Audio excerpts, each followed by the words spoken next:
দীর্ঘ প্রায় 14 মাস পর সিলেটে আবারও করোনা ভাইরাসে আক্রান্ত একজন রোগী শনাক্ত হয়েছেন। 55 বছর বয়সী ওই ব্যক্তি সিলেটের বিশ্বনাথ উপজেলার বাসিন্দা। বর্তমানে তাকে সিলেট শহীদ শামসুদ্দিন আহমেদ হাসপাতালের আইসোলেশন ওয়ার্ডে চিকিৎসা দেওয়া হচ্ছে।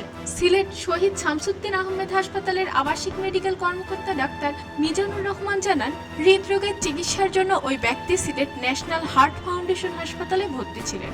সেখানে তার এনজিওগ্রাম করার পাশাপাশি র্যাপিড অ্যান্টিজেন টেস্ট RAT করা হয়। পরীক্ষার রিপোর্টে করোনা ভাইরাস শনাক্ত হলে পরে তাকে সিলেট শহীদ শামসুদ্দিন আহমেদ হাসপাতালে স্থানান্তর করা হয়।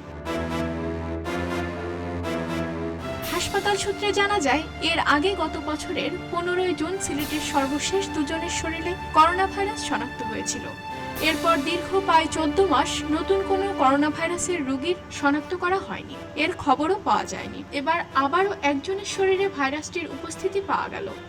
বিশ্বব্যাপী করোনা ভাইরাসের সংক্রমণ 2019-এর শেষ দিকে শুরু হলেও 2020 সালে সিলেটেও এর ব্যাপক বিস্তার ঘটে। ওই বছরের 5 এপ্রিল করোনা ভাইরাসে আক্রান্ত হয়ে সিলেটে মৃত্যুর ঘটনা ঘটে। সেদিন মারা যান সিলেটের চিকিৎসক ডক্টর মঈনুদ্দিন। এরপর ধীরে ধীরে সিলেট জুড়ে সংক্রমণ বাড়তে থাকে। 2021 সালে করোনা ভাইরাসের ডেল্টা ভেরিয়েন্ট সিলেটেও ভয়াবহ পরিস্থিতি তৈরি করে।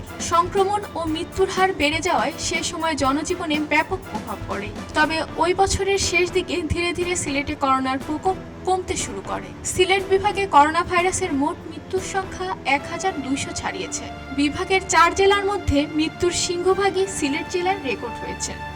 বিভাগে মোট মৃত্যুর প্রায় 60 থেকে 70% বেশি এই জেলায় হয়েছে। খবরের কাগজ, নিখাত, নির্ভীক, নিরপেক্ষ।